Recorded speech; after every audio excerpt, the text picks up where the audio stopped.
Hello friends, मैं आपको अपने फार्म का डेली रूटीन दिखाता हूँ। 3 चीज़ें जो मैं रोज़ चेक करता हूँ अपने बेड में, वो है वॉर्म्स की हेल्थ,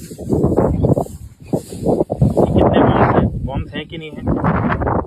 जैसे आप देख सकते हैं कि इसमें अच्छे खासे वॉर्म्स हैं, वो पिंक हैं या वाइट हैं, क्या है। अगर वो उनका रंग चेंज हो रहा है तो फिर हमारे को उनकी हेल्थ देखनी होती है। दूसरा, हम उसका मॉइस्चर चेक करते हैं कि पानी ज़्यादा तो नहीं डल गया, कम तो नहीं है। जैसे चेक करने का तरीका होता है, मुट्ठी में अगर डाला, ऐसे अगर पानी निकल रहा है तो इसका मतलब वॉर्म्स के लिए पानी मॉइस्चर बिल्कुल ठीक है।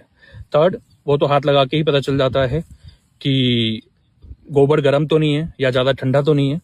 तो अभी ऐसे ये प्रोसेस है हमारा रोज का, बट ये प्रोसेस 1 से 1.5 घंटे का होता है। मैं हर बेड में चेक करता हूँ और थोड़े थोड़े गैप में देखता हूँ, क्योंकि हर बेड में सिचुएशन अलग अलग होती है। और जनरली मैं दोपहर के समय देखता हूँ जब गर्मी ज़्यादा होती है।